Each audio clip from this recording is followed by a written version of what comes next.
Hello everyone, it's me Kenny. Welcome back to Kenny's Corner 2014. In today's video, I'm doing a science project for my science class. So, what is a science project? Well, in today's video, I'm going to be going over Newton's 3 laws of motion.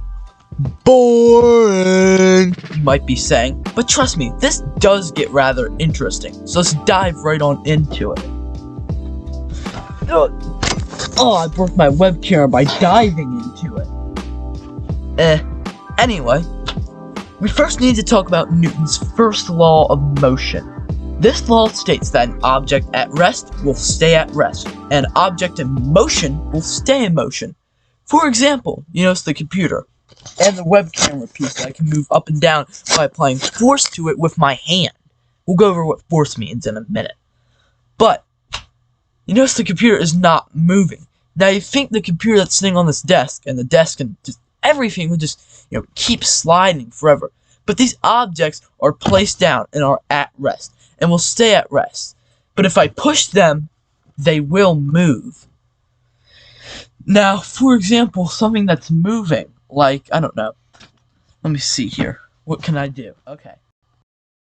Now, I don't know how well you all can see this, but right here, I'll hold it up to the camera lens, is a Mario Kart racer that has wheels on it which allow it to move. Now if I put it on top of the stand and push it a little bit, you notice it rolls. It rolled off the side because it spun around for some reason. Anyways, try that again. See, it moves. Now the harder I push it, the farther it goes. And because this is a little thing, it falls off.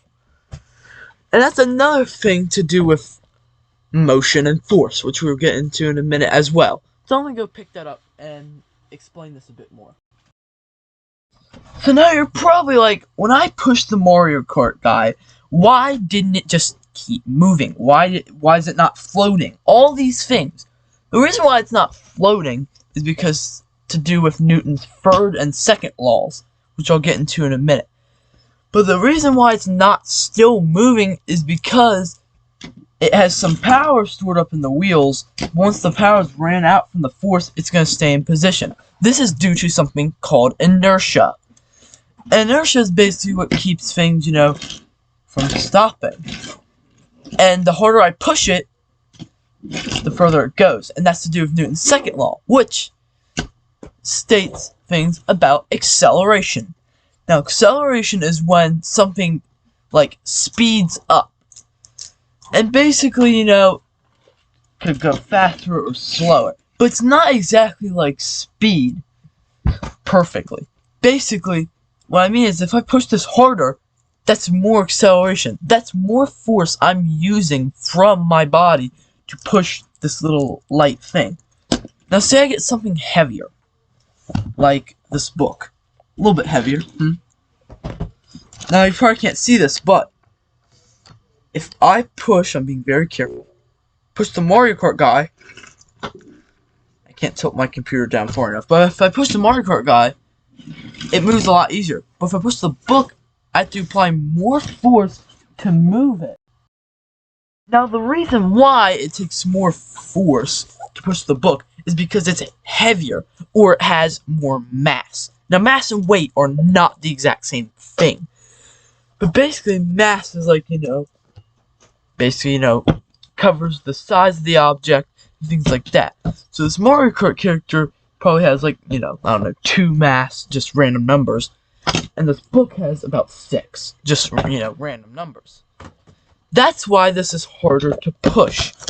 And now that should bring us into Newton's third law. Now, I know I'm kind of going through this quickly, and I might not be getting every detail.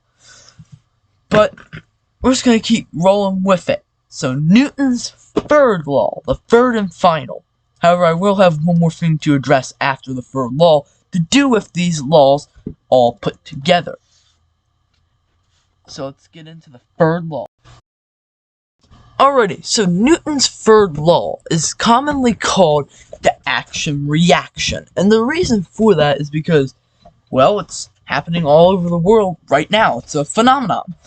Basically, you notice how my computer is sitting on the desk? And well, it's probably you're probably thinking, why is it not falling through the desk? Or why is it not, moving up?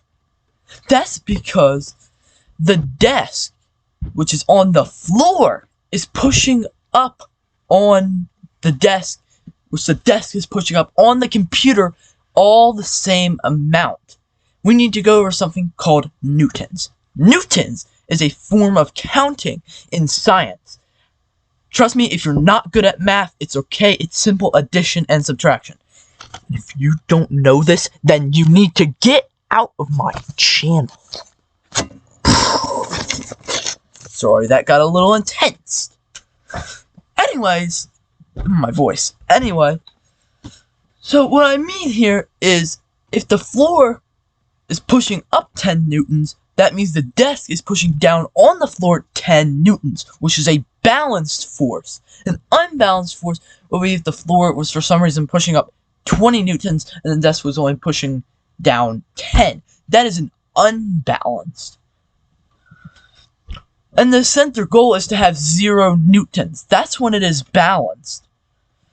So basically, with a three-thing reaction, I would say the floor is pushing up on the desk 10 newtons. The desk is pushing down on the floor 10 newtons. And the computer, which is sitting on top of the desk, is pushing down on the desk 10 newtons. Now, I don't exactly know if all three of those would add up in the end. I don't know how to do more than 2-step, but that's okay. Let's do a simple 2-step. So pretend like I'm on the floor and the computer is sitting on the floor. Then that would be a 10 and a 10, and that would be balanced. That is basically how Newton's third law works. Now I'm going to show you guys two Newtons, like adding, I'm going to show you guys how to add and subtract with Newtons on a diagram. And I'm going to show you 2 examples. So let's cut to that. Alrighty, so here we are. I'm just going to use this text-to-speech website I use a lot. And I'm just going to type it in here because I can record this with a screen recording. So, here's how it works. We're going to say, there's going to be kind of a word problem but I'm also going to show you guys the math. So, a person is standing on the ground. Period. The person is pushing down on the ground. Oops. I don't know what I just typed on. I need to zoom in to see this. This text is pretty tiny. I spelt that right? I swear I put a W. Anyways, on the ground, comma, and the ground is pushing up on the person the same amount. This is a balanced force. Sorry for the misspelling. The ground is pushing up 10, make sure this is capitalized, capital N, newtons. N-E-W-T-O-N'(S).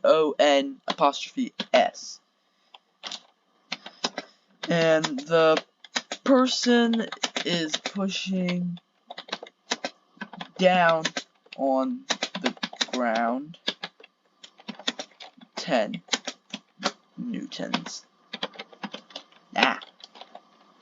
Okay, so now we're going to add the simple math equation up to equal the same amount. So we're going to do 10 newtons minus 10 newtons, which would equal 0 newtons. I keep spelling it the old way. I didn't know how to spell it. Newtons. So basically, once it equals 0, it is balanced. Now my other example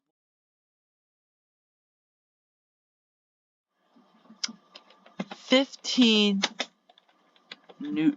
I'm forgetting how to do some of this. Okay, newtons. And 20 newtons. Now, do you guys think that's going to be balanced? Well, no, because something is pushing down 15 and something's pushing up 20. That is not balanced.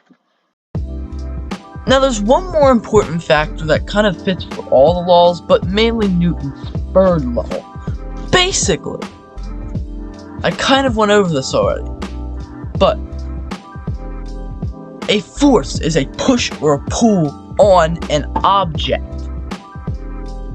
Now, if I'm pushing the desk and another person's pushing the desk, who do you think is going to have the desk closer? Well, it depends on the newtons. If I'm pushing to the left, 10 newtons, and the other person is pushing to the right, 20, the desk is going to be closer to me because they pushed it with more power because they were stronger. And it also would make sense if there are two people on swings and the same person somehow manages to push them both. One is a kid and one is an old person. The kid may weigh less and the older person may weigh more. So the kid will go higher because they are lighter. And the other person, well, they won't go as high. Sad. What do you guys think of the swing? Okay, I'm getting off topic. With all that only, sorry if it was a bit confusing, and I know this video is out of the blue. It's just I've been working on the science project for a while. It's finally time for me to turn in, and I did the video route. And I figured I would just post it for you guys, and, see what you nerdy scientists thought. Just kidding, I'm a nerd too. I don't know. I don't know where I was going with that. Anyways, thank you guys for watching. I will put a scientific thumbnail up here for you guys too. And thanks for watching. This video was only supposed to be 3 minutes, but probably 15. I'm sorry to my science teacher. Goodbye.